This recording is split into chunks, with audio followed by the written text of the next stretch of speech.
Hello, hi my dear friends, masters అందరికీ నా యొక్క హృదయపూర్వక నమస్కారాలు, అభినందనలు. సో మనం సీతాయన స్వాధ్యాయంలో భాగంగా బుక్ రీడింగ్ డే 26కి వచ్చేసామండి. సో లాస్ట్ సెక్షన్లో మనం ఏం తెలుసుకున్నాం? లవకుశుల యొక్క విద్యాభ్యాసం గురించి తెలుసుకున్నాం అన్నమాట. సో ఇప్పుడు ఈ సెక్షన్లో ఏం తెలుసుకోబోతున్నాం?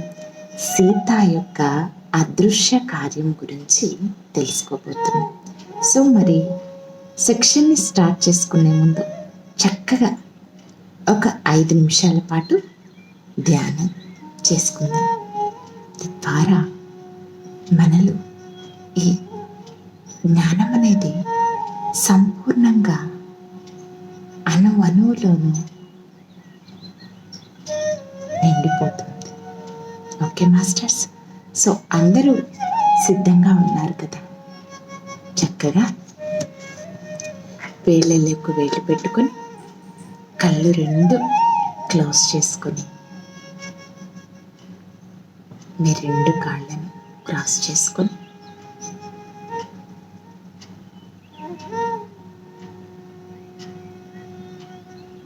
వెన్నుపూస నిటారుగా ఉంచి స్థిరమైన సుఖ ఆసనంలో కూర్చోండి డియర్ ఫ్రెండ్స్ అండ్ మాస్టర్స్. పెదవులపై ఎప్పుడు చిరునవ్వు ఉండాలి.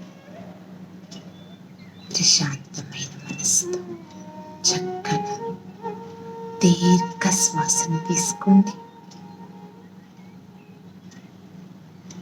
నిదానంగా శ్వాసను బయటికి వదిలివేయండి.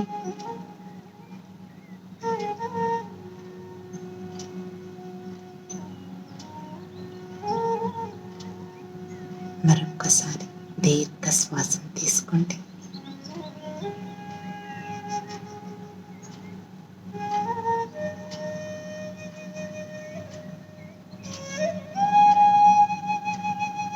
నిదానంగా శ్వాసను బయటికి వదిలివేయండి. ఇంకొకసారి దీర్ఘ శ్వాసని తీసుకోండి. నిదానంగా శ్వాసని బయటికి వదిలివేయండి.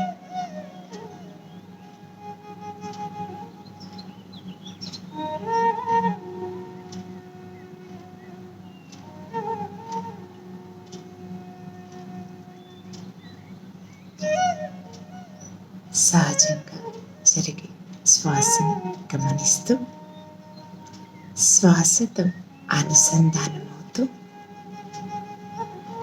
మనతో మనం ఉంటూ ఈ కొన్ని క్షణాలు మన అంతరంగంలోనికి ప్రయాణిద్దాం friends.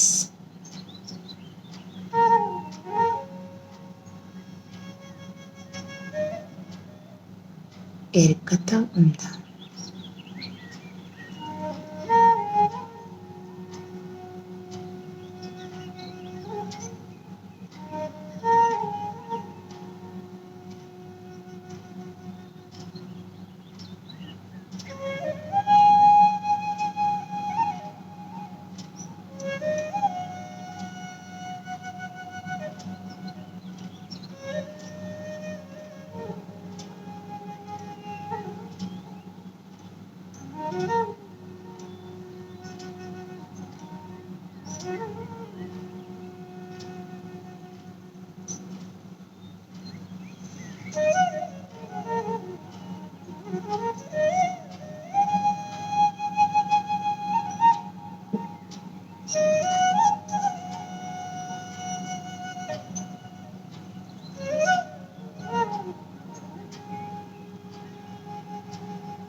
Okay masters,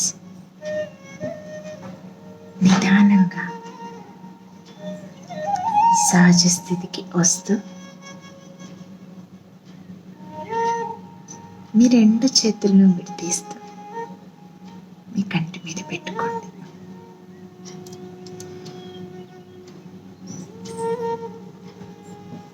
five, 4, 3, 2, 1, 0.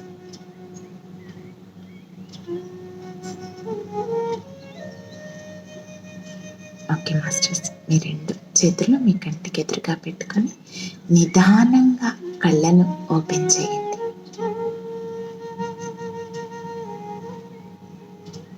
Okay, ధ్యానం కంటిన్యూ చేసేవాళ్ళు చేస్తూ ఈ జ్ఞానాన్ని తీసుకోండి మాస్టర్స్.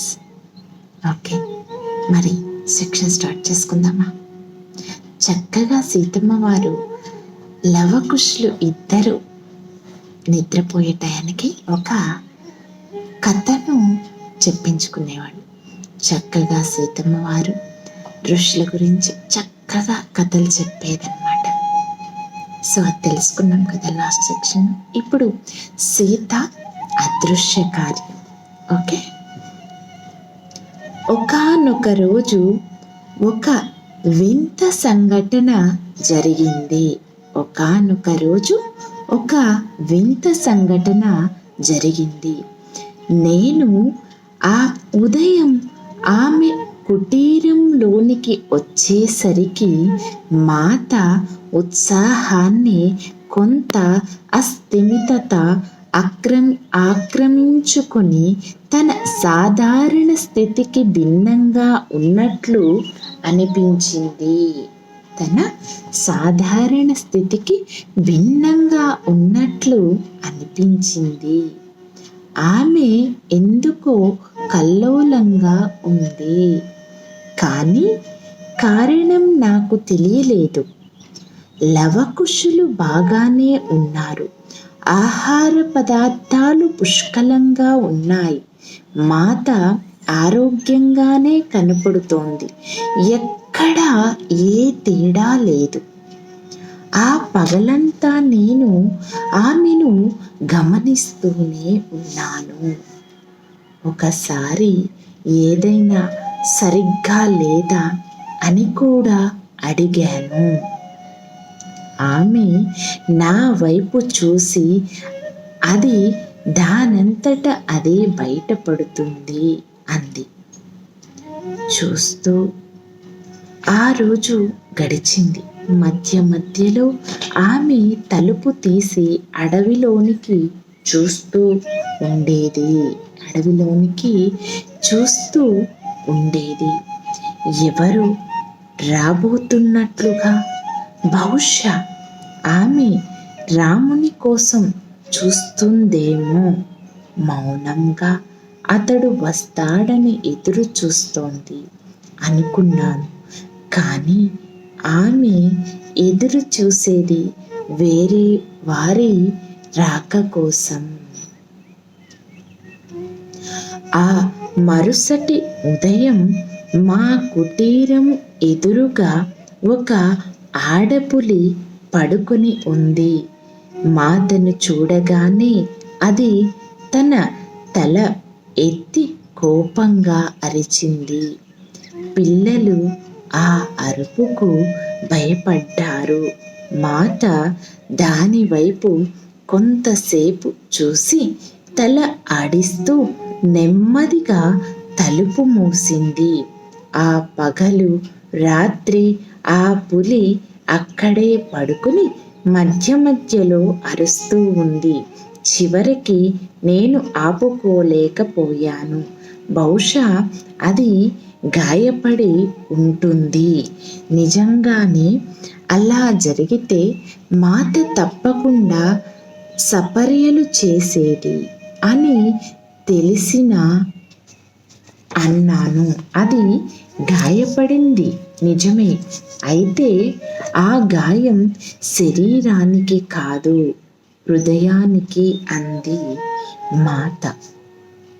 దాని సమస్య ఏమిటో మీకు తెలుసా?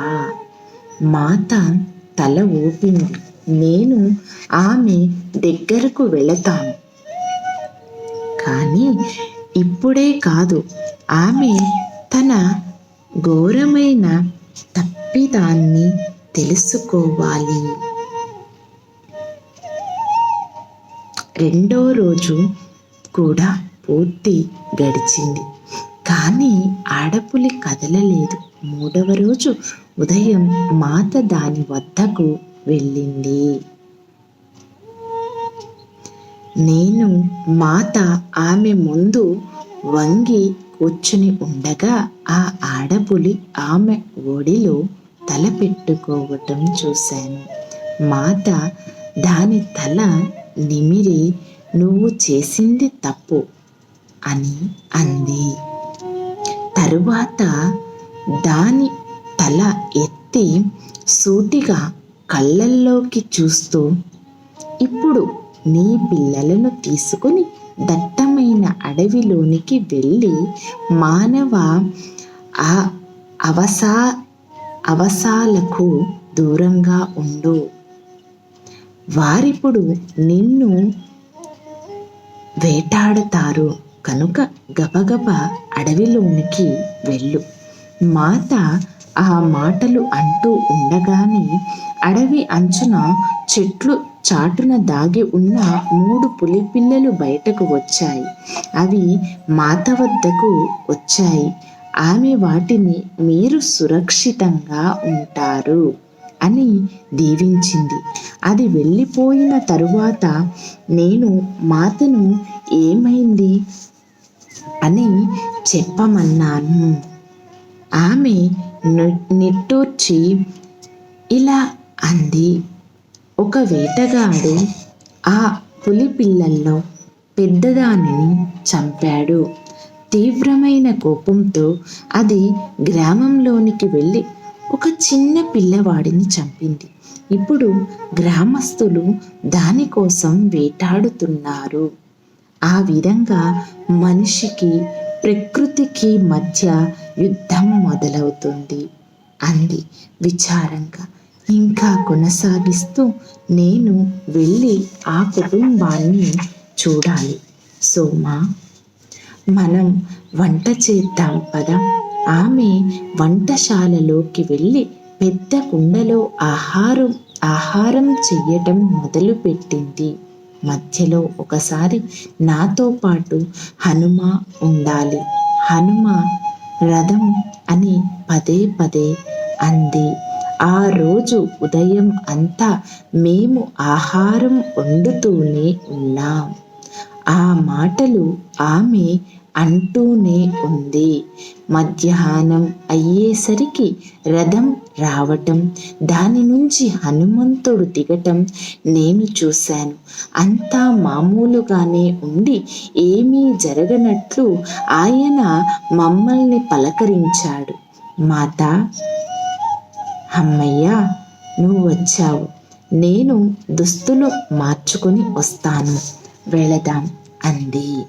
మాత, నాకు మీ పిలుపు వినిపించింది, కానీ మనం ఇప్పుడు ఎక్కడికి వెళుతున్నాం అని అడిగాడు. చూద్దాం అంటూ ఆమె తన కుటీరంలోకి వెళ్ళి తన రాజ వస్త్రాలు తీసింది.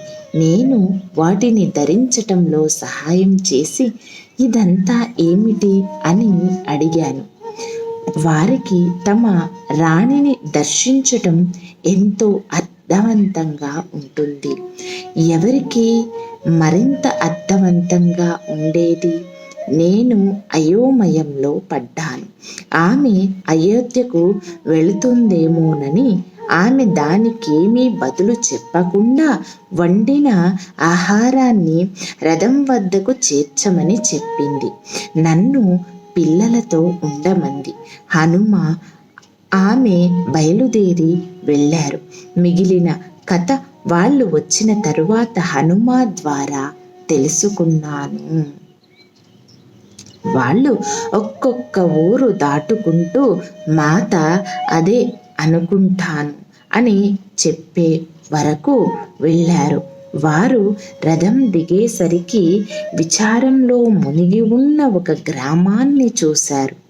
మాత హనుమంతుణ్ణి ఆ ఆహార పాత్ర తెమ్మని చెప్పి ఒక ఇంట్లో ఏడుస్తున్న తల్లి కనపడే వరకు ఇంటింటికి తిరిగారు. అక్కడ మాత హనుమంతుడితో మెల్లగా ఒక వేటగాడు పులి పిల్లను చంపగా ఆ పులి కోపంతో ఆ స్త్రీ కొడుకును చంపింది. ఇప్పుడు ఈ గ్రామస్తులు ఆ పులిని వేటాడుతున్నారు. నేను దానిని ఆపాలి అని చెప్పింది. మాత ఆ గుడిసె తలుపు ముందు వారు పిలవటం కోసం ఎదురు చూస్తూ నిలబడింది. అప్పుడు ఆ కుమారుని కోల్పోయిన స్త్రీ వేదన అంతా మాత ముఖంలో ప్రతిఫలించిందని హనుమంతుడు నాతో చెప్పాడు. ఆమె భర్త తమ తలుపు వద్ద నిలబడి ఉన్నది మహారాణి అని గుర్తించి గబగబా వచ్చి మాత పాదాలపై పడి క్షమార్పణ కోరాడు. మేము మా చిన్న కుమారుణ్ణి కోల్పోయాము. మిమ్మల్ని సాదరంగా ఆహ్వానించలేనందుకు మన్నించండి మహారాణి అన్నాడు. నేను ఆ సంఘటన గురించి విని కొంత ఆహారం తెచ్చాను. నన్ను మీ భార్య వద్దకు తీసుకువెళ్ళండి అంది ఆమె.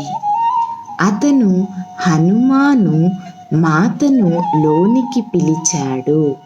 హనుమ ఆహారపు పాత్ర తేగా మాత దానిని ఆ ఏడుస్తున్న తల్లి ప్రక్కన ఉంచింది. తన ముందు నిలబడి ఉన్నదే మహారాణి అని ఆమె గుర్తించనప్పుడు కన్నీళ్లు తుడుచుకొని మిమ్మల్ని ఆహ్వానించవలసిన విధంగా ఆహ్వానించనందుకు మన్నించండి అంది. మాత ఆ వైపు కరుణతో చూసి మాట్లాడింది. నీ బాధను పోగొట్టగలిగేది ఏదీ లేదు. నేను కూడా ఒక తల్లిని. అందుకే నా హృదయంలో లోతుగా తగిలిన గాయాన్ని తీసుకోగలిగాను. కానీ నీకోసం నేను స్వయంగా వండి తెచ్చిన ఆహారాన్ని స్వీకరించు. అప్పుడు కాస్త తేలిక పడతావు. మాత దానిలో కొన్ని ప్రత్యేక మూలికలు ఉద్వేగాన్ని ఉపశమింపజేసేవి కూడా వేసింది. ఆమెకు ఆహారం వడ్డించగా ఆమె తిని 4 రోజులుగా నిద్రలేకపోవటంతో మాత చూస్తుండగానే నిద్రపోయింది. మీరేం చేశారో నాకు తెలియదు, కానీ నేను మీకు ఎప్పటికీ కృతజ్ఞుడినై ఉంటాను అన్నాడు ఆమె భర్త. 4 రోజుల క్రితం బిడ్డ చంపబడినప్పటి నుంచి ఆమె భోజనం చేయలేదు, నిద్రించలేదు. అతను మా 3 పిల్లలలోకి చిన్నవాడు. ఒకే కొడుకు, ఆమెకు ఎంతో ప్రియమైన వాడు. మాత విచారంతో ఆ మాటలు వింది.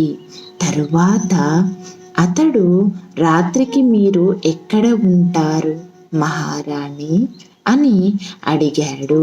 మాత దాని గురించి ఆలోచించలేదు. వారు ఆశ్రమం నుంచి చాలా దూరం వచ్చేశారు. చీకటి పడింది. సీత హనుమంతుడి వైపు చూసింది, వెళ్ళగలమా అంటూ.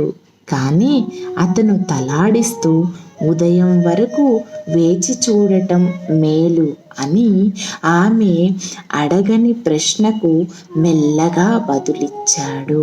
మీరు అనుమతి ఇస్తే గ్రామ పెద్ద వద్ద మీరు ఉండటానికి ఏర్పాట్లు చేస్తాను అన్నాడు అతను గబగబా. మేము మిమ్మల్ని తేలికపరచటానికి వచ్చాం బదులు ఇచ్చింది మాత సున్నితంగా. మా సౌకర్యం గురించి విచారించవద్దు. అయితే నీ భార్యను ఆ స్థితిలో వదిలి వెళ్ళటానికి నేను సంకోచిస్తున్నాను. సరే, మనం ఈ రాత్రి ఇక్కడే ఉంటే ఆమెకు మెలకువ వచ్చినప్పుడు ఆమెతో మాట్లాడవచ్చు. మాత తలుపు వైపు తిరుగుగా గ్రామస్తులు తొంగి చూడటం కనపడింది. వారందరూ మహారాణిని చూడటానికి వచ్చారు. ఆమె తలుపు వద్దకు వెళ్ళగా వారు ఆమె వెళ్ళటానికి దారి ఇచ్చి ఒక్కొక్కరు వంగి ఆమె పాదాలకు నమస్కరించారు. వారు ఎంతో మర్యాదగానూ గౌరవపూర్వకంగానూ ఉన్నారు. మెల్లగా అన్నాడు హనుమ మాతతో, మనం ఆ ఆడపులిని పట్టుకొని చంపుదాం. ఒక మనిషి వెనుక నుంచి అరిచాడు. బహుశా అది మహారాణికి ప్రియం కలిగించవచ్చు అని. మాత ఆగి, ఆ మాట్లాడిందెవరా అని చూసింది. గ్రామ పెద్దలాగా కనిపిస్తున్న ఒక వ్యక్తి ఆ గుంపు మధ్యలో నిలబడి ఉండటం చూసింది. మీరు ఆ విధంగా చేస్తే మరింత హింస కొనసాగుతుంది. ఆ చంపటాన్ని ఇక ఆపండి. గుంపు మౌనం వహించింది.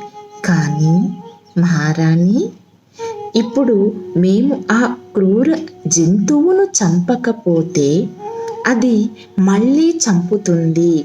నేను ఆ ఆడపులిని కలుసుకున్నాను మాత అంది. ఒక వేటగాడు దాని పిల్లను చంపాడు.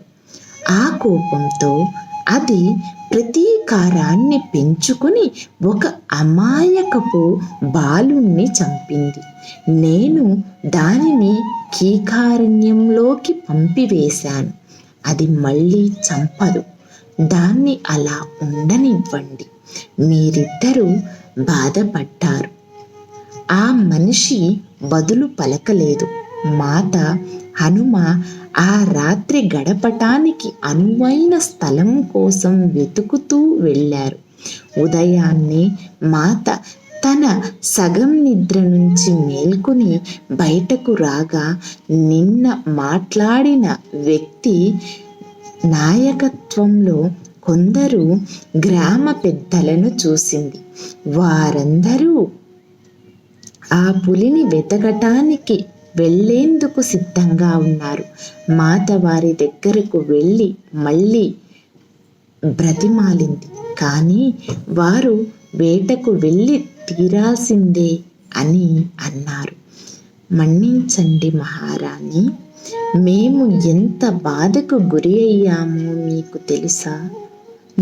మేము ఎంత బాధకు గురి అయ్యామో మీకు తెలుసు. గ్రామంలో ఇంకో బిడ్డను పోగొట్టుకోవటానికి మేము సిద్ధంగా లేము. మాత వారికి ఏం చెప్పాలా అని ఆలోచిస్తూ నిలబడి ఉండగా గ్రామ స్త్రీలు వలయంగా వారిని చుట్టుముట్టారు. ఏమిటిది అడిగారు పెద్దలు. మనల్ని ఓదార్చటానికి మన మహారాణి అంత దూరం నుంచి వచ్చారు. ఆమె అభ్యర్థనను మీరు త్రోసిపుచ్చటాన్ని మేము అనుమతించాం. మేము మిమ్మల్ని ఇక్కడ నుంచి కదలనివ్వం. ఎటువైపు వారు స్త్రీలు కానీ పురుషులు కానీ కదలలేదు. హఠాత్తుగా పిల్లవాడిని కోల్పోయిన స్త్రీ గుడిసె నుంచి బయటకు రావటం మాత చూసింది. ఆమె కలలో నడుస్తున్నట్లుగా వచ్చి మాత పాదాలపై పడింది. మాత ఆమెను సున్నితంగా లేవనెత్తి నెమ్మదిగా, నువ్వు అతనిని చూశావు కదూ? రాత్రి కలలో నీ కుమారుడు నీ వద్దకు వచ్చాడు, అవునా? ఆమె తల ఊపింది. అతను ఏం చెప్పాడు? నీ ప్రియమైన కుమారుడు నీకు చెప్పిందంతా ఈ గ్రామస్తులకు చెప్పు. అతను నన్ను ఇంకెప్పుడు ఏడవవద్దు అని చెప్పాడు. అంతేకాదు, ఆ ఆడపులిని చంపవద్దని కోరాడు. అది కూడా తన బిడ్డను పోగొట్టుకుంది అని కన్నీళ్లతో చెప్పింది. ఎవరు ఏమీ మాట్లాడలేకపోయారు. చివరగా పెద్దల వైపు తిరిగి బతిమాలుతూ, మహారాణి, ధిక్కరించవద్దు. నా కుమారుడి కోసం నేను మిమ్మల్ని ప్రార్థిస్తున్నాను. గుంపు నెమ్మదిగా చెదిరి ఎవరి గుడిసెల్లోకి వారు వెళ్ళారు. వారు వెళ్ళబోయే ముందు మాత వారితో, ఈ అరణ్యంలో శాంతి కొనసాగాలంటే మీ జీవనానికి అవసరమైన దానికంటే ఎక్కువ తీసుకోవద్దు అని చెప్పింది. మహారాణి, అడవి ధ్వంసం చేస్తున్నది మేము కాదు, అయోధ్య నగరం నుంచి వస్తున్న వారు. ఆహారం కోసం వేటాడటం కాక ఉల్లాసం కోసం వేటాడుతున్నారు. ఆ పరిణామాలు మేము అనుభవిస్తున్నాం. వాటిని ఎలా ఆపాలో మాకు తెలియదు అన్నాడు గ్రామ పెద్ద ఆమెతో. ఆమె ఆశ్చర్యపోతూ ఓదార్పుగా చూసింది. ఇది ఒక కొత్త పరిణామం. ఆమె అంతకు ముందు విని ఉండనిది. ఏం చెయ్యాలో నేను చూస్తాను అంది ఆమె. ఆమె సెలవు తీసుకోబోయే ముందు ఆ తల్లిని హత్తుకుని ఆమెతో, కొన్ని ఏళ్లలో నీకు మరొక కొడుకు వస్తాడు. అతను నువ్వు పోగొట్టుకున్న వాని స్థానాన్ని భర్తీ చేయడు. బిడ్డ అనేది భర్తీ చేయగల నిధి కాదు, కానీ అతను నీ జీవితంలోనికి ఆనందాన్ని తిరిగి తెస్తాడు. నువ్వు కోల్పోయిన కుమారుడు మరొక నూతన జన్మలోకి తన ప్రయాణాన్ని కొనసాగిస్తాడు. నీ కన్నీరు అతనిని వెనుకకు లాగుతుంది, అయితే నీ ప్రేమ అతనిని ముందుకు సాగనిస్తుంది. అతనిని అమితమైన ప్రేమతో సాగనంపు. అది ఒక తల్లి తన బిడ్డల ప్రయాణంలో తోడ్పడుతూ పోషించవలసిన పాత్ర. ఆ స్త్రీ తల ఊపి మాతకు గాఢ కృతజ్ఞతలు తెలిపింది. వెంటనే మాత, హనుమ సెలవు తీసుకున్నారు. రథం ఎక్కబోయే ముందు హనుమంతుడు మాతను, మీరు ఆ బాలుని దివ్య లోకాలలో కనుగొన్నారు కదూ అని అడిగాడు. అతను తప్పిపోయాడు. జీవితంలోకి తిరిగి రాలేకపోతున్నాడు. తన తల్లి కన్నీటితో వెనుకకు లాగబడి ముందుకు వెళ్ళలేకపోతున్నాడు. నేను అతనిని ఆమె వద్దకు వెళ్ళి ఆమె బాధను తొలగించమని చెప్పాను. దానివల్ల అతను స్వేచ్ఛగా ముందుకు వెళ్ళగలడు. అంతేకాక తనను చంపిన ఆ ఆడపులిని రక్షించగలగడేమో చూడమన్నాను. అతను అంగీకరించాడు. అతను కూడా ఒకానొక వివేక ఆత్మ, తిరిగి మంచి జన్మ తీసుకుంటాడు. మాత తిరిగి వచ్చేసరికి గాఢ నిశ్శబ్దం అలుముకుంది. దానితో నేను ఏ ప్రశ్నలు అడగలేదు. ఆ సాయంత్రం కూడా ఆ అసౌకర్య భావన కొనసాగి పిల్లలకు భోజనం పెట్టిన వెంటనే నన్ను తీసుకువెళ్ళి పడుకోబెట్టమంది. ఆ రాత్రి నిద్రపోలేదు. ఆమె ఏదో విషయం ఆలోచిస్తున్నట్లుంది. నేను పొద్దున లేచి ఆమె కుటీరములోనికి వెళ్ళేసరికి ఆమె లేదు. హనుమ ద్వారం వద్ద ఉన్నాడు. నేను అతని వద్దకు గబగబా వెళ్ళి, మాతను చూశావా అని అడిగాను. ఆయన తన వ్రేలు అడవి వైపు చూపించాడు. అక్కడ మాత ఒక చెట్టు కింద ధ్యాన స్థితిలో ఉంది. ఆమె బయటకు ఎప్పుడు వచ్చింది అడిగాను నేను. అర్ధరాత్రి. నేను బయట నిద్రిస్తుండగా ఆమె కుటీరాన్ని వదిలి అడవిలోకి వెళ్ళటం చూశాను. నేను ఇక్కడే ఉండి ఆమెను గమనిద్దామని అనుకున్నాను. నిన్న ఏం జరిగింది హనుమా? ఆమె వచ్చేసరికి ఆలోచనలో ఉన్నట్లుంది. అప్పుడు హనుమ నాకు జరిగిందంతా చెప్పాడు. తిరిగి వచ్చేటప్పుడు ఆమె నాతో ఎక్కువ మాట్లాడలేదు. రాబోయే దానిని తాను చూసిందని తప్ప అని చెప్పాడు. క్రితం రోజు విషయాలు జ్ఞాపకం చేసుకుంటూ మనిషికి మిగతా ప్రకృతికి మధ్య ఏర్పాటు పెరుగుతోంది. దానివల్ల మిగిలిన జీవరాశులు అన్నీ కూడా ప్రమాదంలో పడతాయి. ఆమె అది చూసింది. రాబోయే వినాశనాన్ని, బాధను చూసింది. అతను కొనసాగిస్తూ, నువ్వు చెయ్యవలసిన వాటి పట్ల జాగ్రత్తగా ఉండు సోమా. నేను ఇక్కడే ఉంది ఆమె ధ్యాన స్థితి నుంచి బయటకి వచ్చే వరకు చూస్తూ ఉంటాను. నేను ఇక్కడే ఉండి ఆమె ధ్యాన స్థితి నుంచి బయటకు వచ్చే వరకు చూస్తూ ఉంటాను. మాత రోజుల పాటు ధ్యానములోనే ఉంది.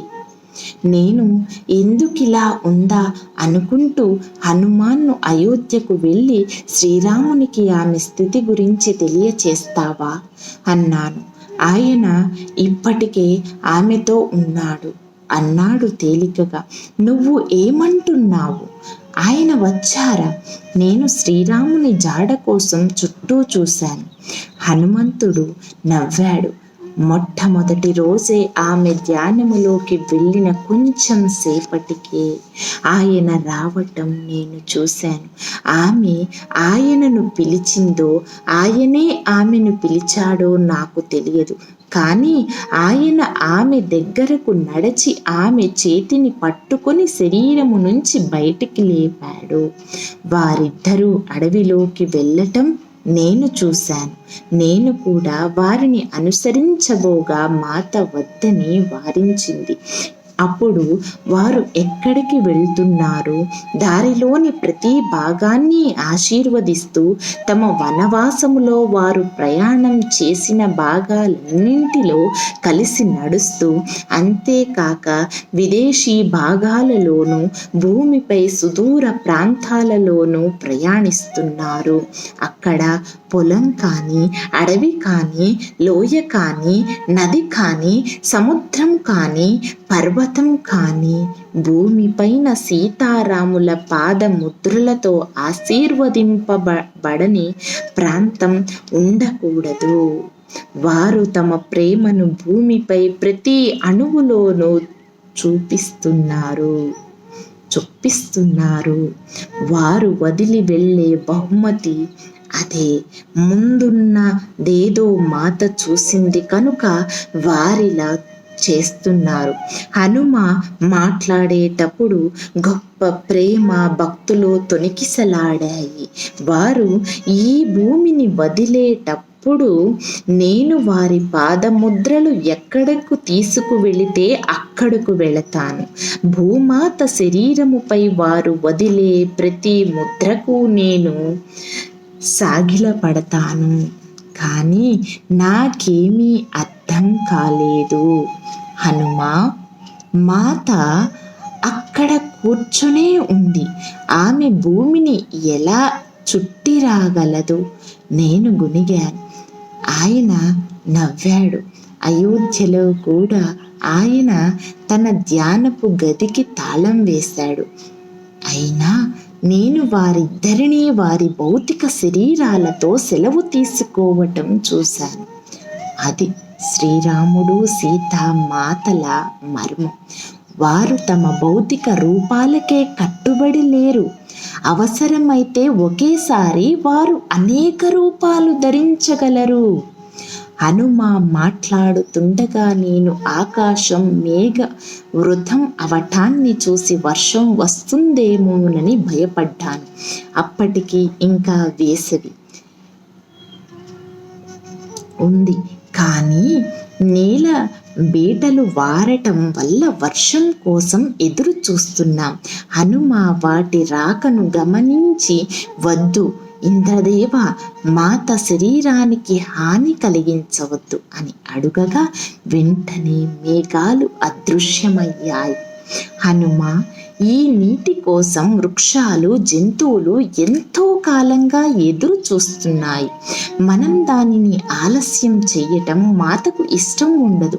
మనం ఏం చేద్దాం? నేను అడిగాను. ఆయన తల ఊపి, నువ్వు చెప్పింది నిజమే సోమా. ప్రకృతి చర్యలలో కలగ చేసుకోవటం ఆమె ఇష్టపడని మాట నిజమే. నేను దాని గురించి ఆలోచిస్తాను అన్నాడు. వెంటనే పెద్ద వాన కురిసింది. అయితే మాత కానీ ఆమె చుట్టూ ప్రదేశం కానీ పూర్తిగా పొడిగా ఉన్నాయి. ఒక్క చుక్క కూడా అక్కడ పడలేదు. అప్పుడు నేను హనుమ యొక్క గొప్ప శక్తుల గురించి తెలుసుకున్నాను. ఇన్ని రోజుల తరువాత మాత తిరిగి స్పృహలోకి వచ్చిందో నేను చెప్పలేను. కానీ ఆమె మేల్కొనేసరికి ఆమె చుట్టూ అద్భుతమైన కాంతి ప్రకాశించింది. ప్రతిరోజు నేను ఆమె దగ్గర పండ్ల బుట్ట, నీరు ఉంచేదాన్ని. ప్రతి సాయంత్రం జంతువులు వచ్చి వాటిని స్వీకరించేవి. ఇది చూసి మాత ఎంతో సంతోషిస్తుందో అనుకోవటమే కాక ఆమె ఆరోగ్యం గురించి విచారించేదాన్ని. ఆమె ధ్యాన స్థితి నుంచి లేచి కుటీరములోకి వచ్చేటప్పుడు ఆమె శరీరం దృఢంగా రోజు తింటూ తాగుతూ ఉన్నట్లుగానే గమనించాను. అన్ని రోజుల ఉపవాసం తరువాత కూడా ఆమె కొంచెం కూడా బలహీనపడలేదు. ఆమెను చూడగానే నేను, మాతా, కొంచెం ఆహారం తయారు చెయ్యనివ్వండి అన్నాను. ఆమె నవ్వింది. నేను బాగానే తిన్నాను. నా ముఖంలోని సందిగ్ధం చూసి ఆమె, మేము ఎక్కడికి వెళ్ళినా ప్రజలు రుచికరమైన ప్రత్యేక పదార్థాలు పెట్టారు. ప్రపంచములోని అన్ని భాగాల నుంచి ఆహారం రుచి చూశాము. ఎంతో దాతృత్వం, మంచితనం, వన సంరక్షణ, జంతు వృక్ష జీవరాశుల సంరక్షణ ఉంది.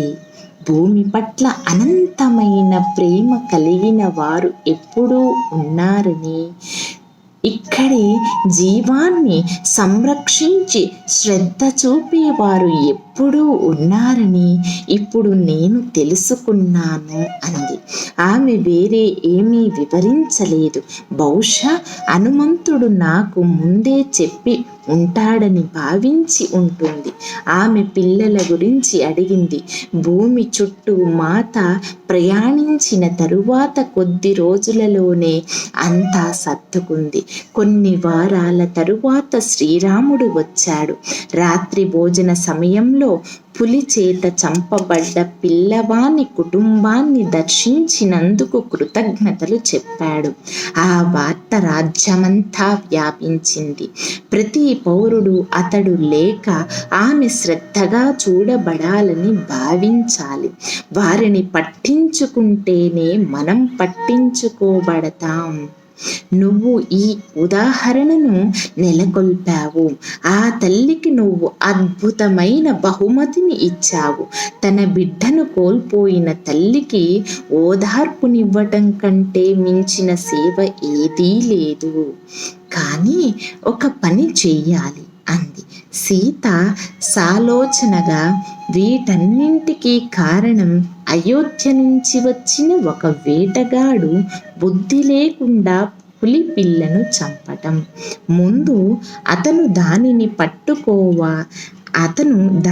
పట్టుకోవాలని ప్రయత్నించాడు. అతనికి వీలు కాకపోవటంతో దానిని చంపాడు. ఆ చంపటం కూడా ఆహారం కోసం కాదు, ఆనందం కోసం, జంతు సామ్రాజ్యంపై అదుపు సాధించటం కోసం. ప్రకృతికి మనిషికి మధ్య సామరస్యం నెలకొల్పే విధానం అది కాదు. సరిగ్గా చెప్పావు.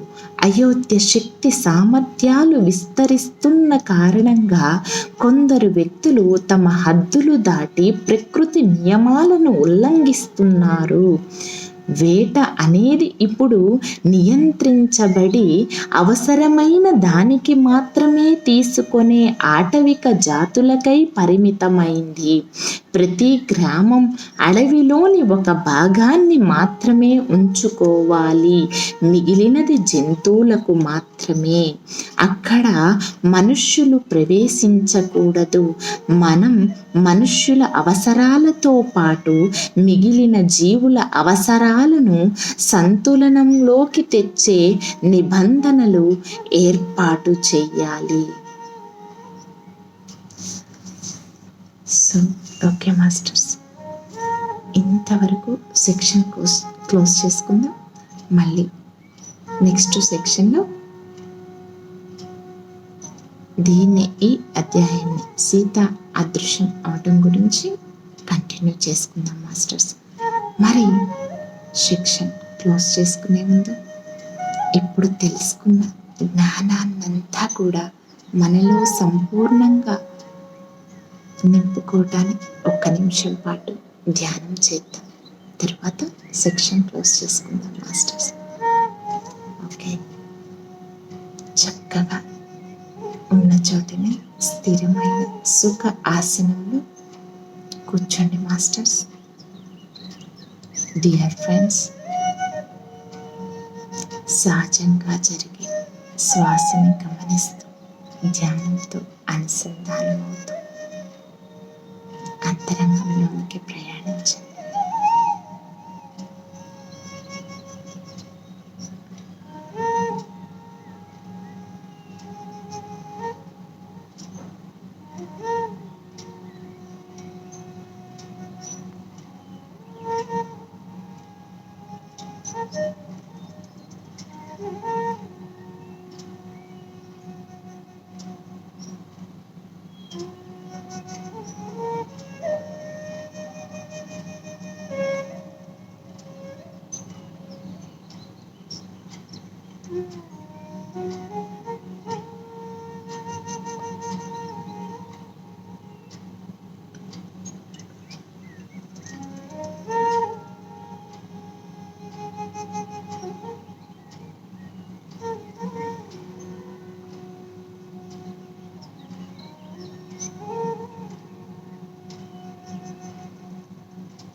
ఓకే మాస్టర్స్, నిదానంగా సహజ స్థితికి వస్తూ మీ 2 చేతులను విడదీస్తూ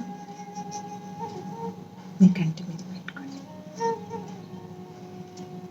5 4 3 2, 1, 0.